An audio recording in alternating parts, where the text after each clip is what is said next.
যে উত্তরাঞ্চলের এই যে লাখো কোটি মানুষ তিস্তা নদীর পানির ন্যায্য হিস্সা থেকে আজকে বঞ্চিত, এবং এই জন্য এই কারণে মানুষগুলা আজ এখানে অধিকার, যে মানুষের যে পানির অধিকার, এই অধিকার আদায়ের দাবিতে এইসব মানুষরা আজকে জাগো বাহে তিস্তা বাঁচাও স্লোগানে গত 2 দিন ধরে আপনারা সকলে এখানে তিস্তা পাড়ে সমবেত হয়েছেন। তিস্তা নদী রক্ষার আন্দোলনের এই উদ্যোগে আজকে যে এই যে 2 দিন ব্যাপী আয়োজিত এই অনুষ্ঠানের আজকের আমাদের মূল নেতা সভাপতি আসাদুজ্জামান দুলু, বিএনপির অগণিত লাখো নেতাকর্মী সহ গণতন্ত্রের পক্ষের বিভিন্ন রাজনৈতিক দলের আজকে উপস্থিত, গত 2 দিন ধরে এখানে উপস্থিত নেতৃবৃন্দ সহ এই সমগ্র এলাকার বিভিন্ন শ্রেণী পেশার বিশিষ্ট মানুষজন যারা আছেন, বিশিষ্টজন আছেন, বিশেষ করে এই উত্তরাঞ্চলের সংগ্রামী জনগণ, আপনাদের প্রতি রইল আমার সংগ্রামী অভিনন্দন। প্রিয় ভাইরা, উত্তরাঞ্চলের পানির এই ন্যায্য হিস্সা বঞ্চিত মানুষেরা আজকে সারা বিশ্বকে জানিয়ে দিতে চায় যে ভারতের সঙ্গে বাংলাদেশের 54টি যে অভিন্ন নদী, এই নদীর পানির ন্যায্য হিস্সা প্রাপ্তি এটা কোনো কারো করুণার বিষয় নয়, এটা আন্তর্জাতিক আইন অনুযায়ী এটি বাংলাদেশের প্রাপ্য, এটি বাংলাদেশের মানুষের প্রাপ্য। অথচ আমরা কি দেখছি? আন্তর্জাতিক নদী আইন, তিস্তা নদীর পানির ন্যায্য পাওনা আদায়ের জন্য আজকে আমাদেরকে আন্দোলন করতে হচ্ছে। বাংলাদেশের মানুষকে তথা উত্তরাঞ্চলের মানুষকে আজ আন্দোলন করতে হচ্ছে। এই পানি বন্টন নিয়ে আমাদের প্রতিবেশী দেশ বাংলাদেশের মানুষের সাথে অপ্রতিবেশীমূলক আচরণ করেই চলেছে। আপনাদের সকলের জানা আছে, আজকে প্রায় 50 বছর হলো ফারাক্কার অভিশাপ থেকে বাংলাদেশ মুক্তি পায় নাই। এখন আবার তিস্তা বাংলাদেশের জন্য আরেকটা অভিশাপ হিসাবে দেখা দিয়েছে। সব আন্তর্জাতিক আইন লঙ্ঘন করে আমাদের প্রতিবেশী উজানের গজলডোবায় একটা বাঁধ নির্মাণ করে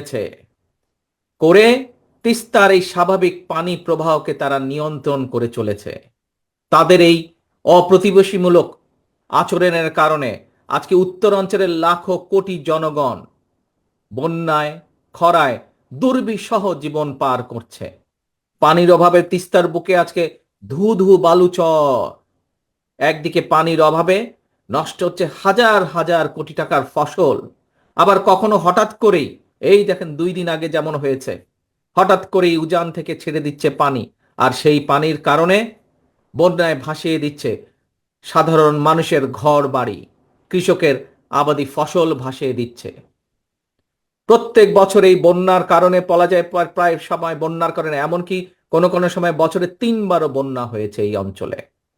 আর এই বন্যার জন্য প্রতি বছর তো ভাঙন তো আছেই, নদীর ভাঙন, শস্যেরও যে আর্থিক ক্ষতি হচ্ছে, প্রায় লক্ষ কোটি টাকার আর্থিক ফসলের ক্ষতি হয়।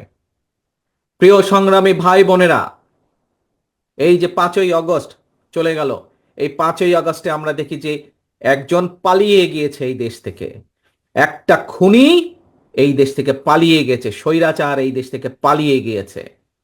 এই স্বৈরাচার একটা কথা বলেছিল একবার, নিশ্চয়ই আপনাদের সকলের মনে আছে। কি সেই কথাটা? স্বৈরাচার বলেছিল, ভারতকে যা দিয়েছি সেটি তারা সারা জীবন মনে রাখবে। প্রিয় ভাই বোনেরা, এই ভারত শুধু পলাতক স্বৈরাচারকেই মনে রেখেছে, বাংলাদেশের জনগণকে তারা মনে রাখেনি। সেই জন্যই পানির যে ন্যায্য হিস্সা বঞ্চিত তিস্তাপাড়ের বিক্ষুব্ধ জনগণের মনে প্রশ্ন, পলাতক স্বৈরাচারকে ভারত যা দিয়েছে, বা পলাতক স্বৈরাচার ভারতকে যা দিয়েছে, সেই পলাতক স্বৈরাচারকে আশ্রয় দেওয়া ছাড়া ভারত কি বাংলাদেশকে আর কিছু দিয়েছে? কিচ্ছু দেয় নাই। সারা বিশ্ব জুড়ে, প্রিয় ভাই বোনেরা, সারা বিশ্ব জুড়েই কিন্তু সব প্রতিবেশী রাষ্ট্রের মধ্যেই সমস্যা সমাধান কিংবা পারস্পরিক স্বার্থ জড়িত থাকে। নিজ নিজ দেশের স্বার্থ রক্ষা করে প্রত্যেকটি দেশই কিন্তু সমস্যার সমাধানগুলো করে, সমস্যাগুলো নিরসন করে। আমরা সবাই জানি এটি হচ্ছে কূটনৈতিক রীতি। কিন্তু এই যে খুনি স্বৈরাচার পালিয়ে গিয়েছে যে 5ই আগস্ট, আমরা দেখেছি জোর করে অবৈধভাবে ক্ষমতা দখল করে রাখতে গিয়ে নিজেকে সে তাদের সেবা দাসীতে পরিণত করেছিল। বাংলাদেশ ভারত যৌথ নদী কমিশন এবং জাতীয় নদী রক্ষা কমিশন পর্যন্ত সম্পূর্ণ অকার্যকর রেখেছিল। সারা দেশের মানুষ জানে এখনো ভারতের সঙ্গে বাংলাদেশের বিরাজমান ফারাক্কার সমস্যার সমাধান হয়নি। জনগণের উত্তরাঞ্চলের, বিশেষ করে জনগণের বহুল প্রত্যাশিত তিস্তা চুক্তিও হয় নাই। অথচ সকল আন্তর্জাতিক রীতিনীতি ভঙ্গ করে এই পলাতক স্বৈরাচার, এই খুনি স্বৈরাচার প্রতিবেশী দেশকে ট্রানজিট শিপমেন্টের বন্দর ব্যবহারের একতরফা সুবিধা দিয়ে গেছে। এইসব চুক্তিতে মিনিমাম ন্যায্যতা পর্যন্ত রক্ষা করা হয় নাই। প্রিয় ভাই বোনেরা, বাংলাদেশের মানুষ মনে করে প্রতিবেশী দেশের সঙ্গে প্রয়োজনে সকল অসম, অন্যায্য এবং একতরফা যে সকল চুক্তি, এগুলো পুনর্মূল্যায়ন কিংবা পুনর্বিবেচনা করা দরকার। প্রিয় ভাই বোনেরা, সবার সঙ্গে বন্ধুত্ব, কারো সঙ্গেই বৈরিতা নয়। আমাদের পররাষ্ট্রনীতির এটি হচ্ছে মূল স্লোগান বা মূল নীতি। কিন্তু সময়ের প্রয়োজনে হয়তো এই স্লোগানটি বা এই নীতিটি পুনর্বিবেচনা করা দরকার।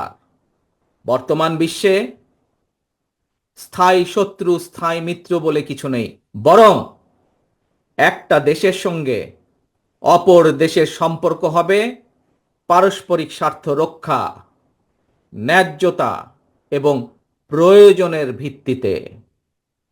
সুতরাং সম্পর্ক রক্ষা করার ক্ষেত্রে নিজ দেশের এবং জনগণের স্বার্থ রক্ষাই হতে হবে প্রথম এবং প্রধান অগ্রাধিকার। এ কারণেই বিএনপির স্লোগান সবার আগে বাংলাদেশ।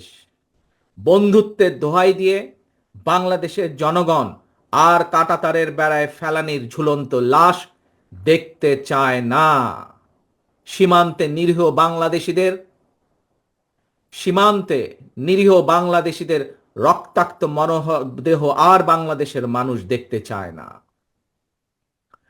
প্রিয় দেশবাসী, প্রিয় তিস্তা পাড়ের ভাই বোনেরা, প্রতিবেশী দেশ ভারত যদি পানির ন্যায্য হিস্সা না দেয় বা দিতে যদি দেরি করে, তিস্তা চুক্তি করতে অনীহা দেখায়, তাহলে দেশ এবং জনগণের স্বার্থে, জনগণকে বাঁচাতে